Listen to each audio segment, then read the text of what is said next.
Prinsip penyusunan gigi adalah terletak pada puncak ridge, dapat memenuhi fungsi kunyah, fungsi estetik, fungsi bicara, dan comfort.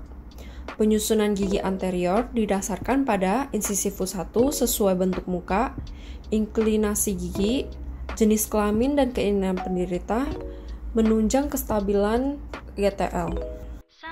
Untuk penyusunan gigi anterior atas pada permukaan labial, setiap gigi yang akan disusun kita tarik porosnya. Tanggul gigi tanda malam dipotong bertahap supaya tidak kehilangan jejak selebar mesiodistal dan sedalam lebar anterior-posterior gigi yang akan disusun di tempat tersebut. Gigi yang disusun harus memenuhi syarat inklinasi mesiodistal dan inklinasi anterior-posterior serta dilihat dari bidang oklusal.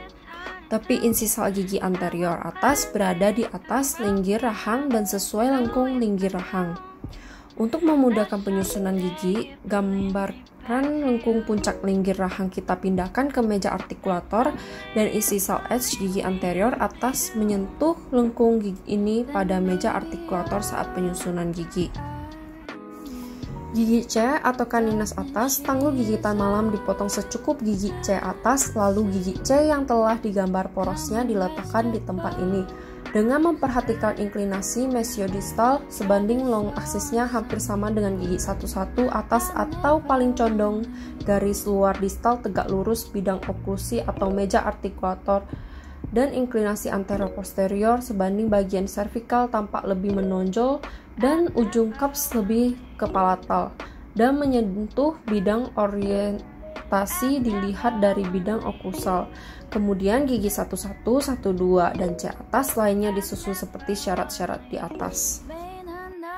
Penyusunan gigi anterior bawah pada permukaan labial gigi yang akan disusun kita tarik porosnya. Penyusunan gigi anterior bawah disesuaikan dengan gigi anterior atas yang telah disusun memenuhi estetik dan diutamakan untuk fungsi memotong atau menyobek makanan.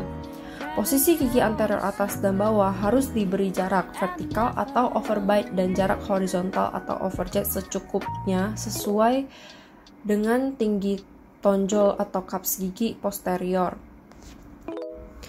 Saat gigi anterior berfungsi, gigi anterior bawah maju berkontak tepi lawan tepi dengan gigi anterior atas untuk mengimbanginya, kecuali kasus lain. Jalan yang ditempuh gigi anterior bawah akan membentuk sudut dengan bidang horizontal yang disebut sudut insisal atau insisal guidance. Gigi 11 bawah.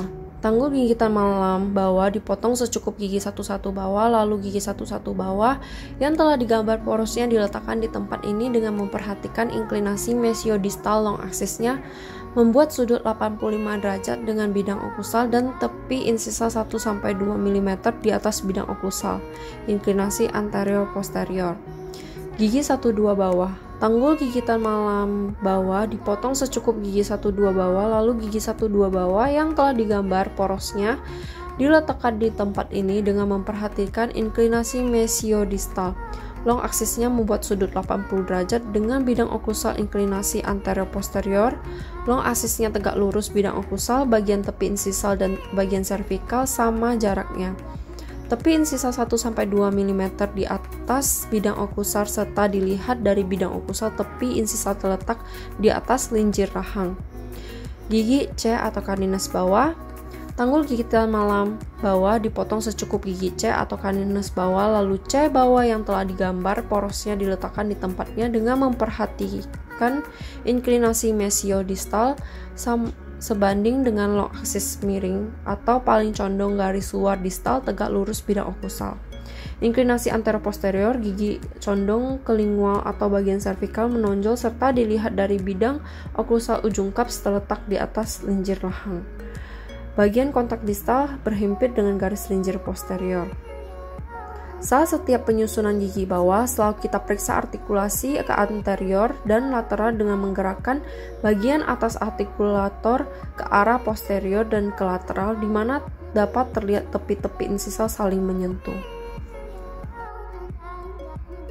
Penyusunan gigi posterior didasarkan pada kondisi fungsional, membantu retensi estetik, pengunyahan makanan, dan comfort.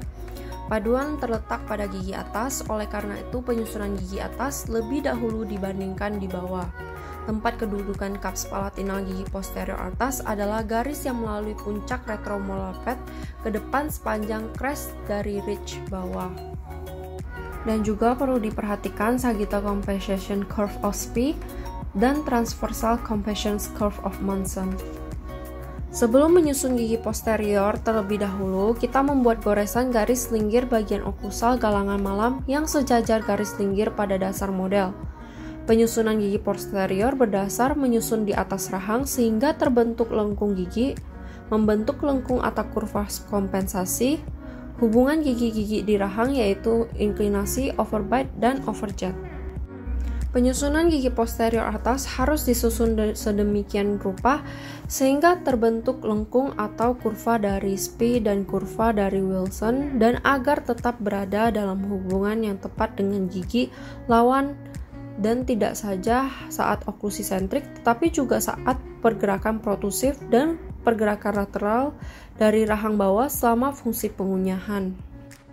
Gigi P1 atas. Tanggul gigitan malam di atas, potongan secukup gigi P1 atas, lalu gigi P1 atas yang telah digambar porosnya diletakkan di tempat ini dengan memperhatikan inklinasi mesiodistal sama dengan long axis-nya tegak lurus bidang oklusi. Gigi P2 atas, tanggul gigitan malam atas dipotong secukup gigi P2 atas, lalu gigi P2 atas yang telah digambar porosnya diletakkan di tempat ini dengan memperhatikan inklinasi mesiodistal. Sama dengan porosnya tegak lurus, bidang oklusal, inklinasi anterior posterior, cups bukal dan cups palata terletak pada bidang oklusal serta dilihat dari bidang oklusal, development groove sentralnya terletak di atas lenjer rahang.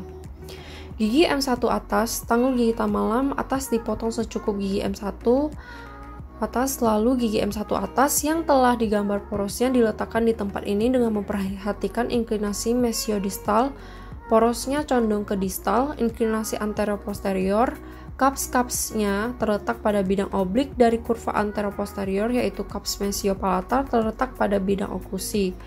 Cups mesiobukal dan distolingual sama tinggi kira-kira 1 mm di atas bidang oklusi dan cups distobukal kira-kira 2 mm di atas bidang oklusi serta dilihat dari bidang oklusi cups-cupsnya terletak pada kurva lateral. Gigi M2 atas, sisa tanggul gigitan malam atas dipotong secukup gigi M2 atas, lalu gigi M2 atas yang telah digambar porosnya diletakkan di tempat ini dengan memperhatikan inklinasi mesiodistal, porosnya condong ke distal, inklinasi anterior posterior, cups-cupsnya terletak pada bidang oblik dari kurva anterior posterior, serta dilihat dari bidang oklusal permukaan bukal gigi M2 atas terletak pada kurva lateral. Gigi P1 bawah, sisa tanggul gigitan malam atas dipotong secukup gigi P1 bawah, lalu gigi P1 bawah yang telah digambar porosnya diletakkan di tempat ini dengan memperhatikan inklinasi mesiodistal, porosnya tegak lurus bidang oklusal, inklinasi anterior posteriornya, cups bukalnya berada pada fossa di sentral gigi P1 dan C atas serta dilihat dari bidang oklusal, cups bukalnya berada di atas linggir rahang. Setelah kita lakukan penyusunan gigi, kita lakukan wax contouring geligi tiruan. Wax contouring dari geligi tiruan ialah membentuk dasar dari geligi tiruan malam sedemikian rupa sehingga harmonis dengan otot-otot orofasial penderita dan semirip mungkin dengan anatomis gusi dan jaringan lunak mulut oleh karena kontur geligi tiruan malam yang sama dengan kontur jaringan lunak dalam mulut akan menghasilkan geligi tiruan yang stabil. Menjaga dentur pada tempatnya secara tepat dan selaras dengan otot-otot orofasial penderita. Kontur ini harus sudah terbentuk dengan baik pada saat dilakukan trial denture agar dapat dievaluasi dengan baik hubungan maksilomandibular, estetik, fonetik, stabilitas, dan retensi gigi tiruan. Trial denture adalah geligi tiruan malam yang sudah dilakukan waxing dan dicoba di dalam mulut penderita untuk melihat estetik, fonetik, dan fungsinya. Oleh karena itu, trial denture harus sudah seperti gigi tiruan, jadi demikian juga mengenai tebal, batas-batas perifer, dan anatomisnya. Setelah itu, bentuk geligi tiruan yang dipoles dipengaruhi retensi dan estetik. Oleh karenanya, bentuk permukaan sekitar gigi agar estetiknya baik harus dapat Meniru jaringan lunak di sekitar gigi, bila bentuknya kurang atau berlebihan akan mengurangi nilai estetik, dan bentuk akar gigi yang tertanam dalam tulang rahang harus tetap ditiru serta bagian perifer harus dibentuk sedemikian rupa sehingga batas-batas perifer geligi tiruan tetap utuh.